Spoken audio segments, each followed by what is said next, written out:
Hello guys, magandang araw ulit sa inyo.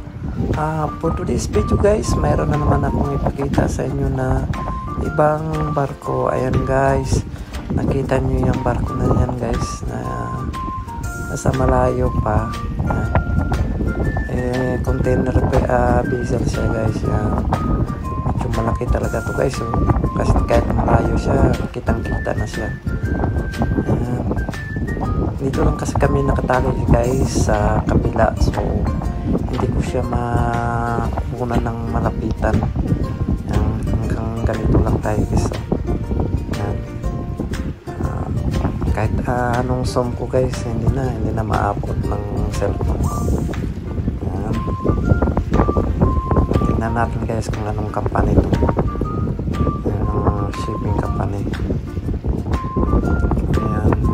Malaking container vessel to guys. Kita nyo. Dito kami ngayon guys sa location namin, Hansford. Dito kami sa Hansford, Netherlands. Katali kami guys kasi naghintay lang kami ng loading namin. HMM na container vessel guys. Sa HMM pala yun to guys, so, malaking barko. Container vessel. Alis na mga barko nila guys. Maganda sana guys kung doon ako sa malapit, sa makalabas ako doon sa may batang shore. Yan, ang ganda siguro ng kuha kasi malaki. Yan, kita nyo guys, maganda sana doon kami nakapesto guys. So, may river vessel din. Yan, maganda sana kung doon kami para maganda yung lupa. Kaso lang dito kami sa bila guys, malayo.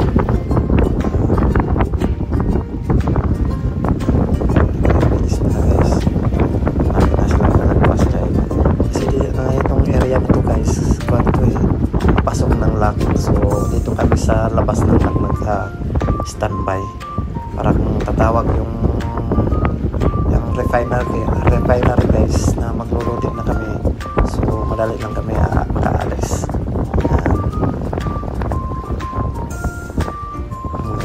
Laki-laki, hindi gaano siya loaded guys kasi mayroong mga vacant pa na container place yan guys.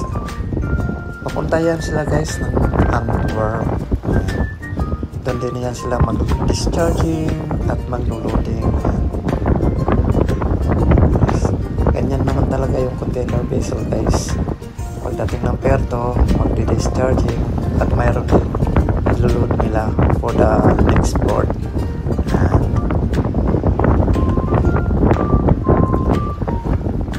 Keep on watching guys para makita nyo yung kabuuan ng video.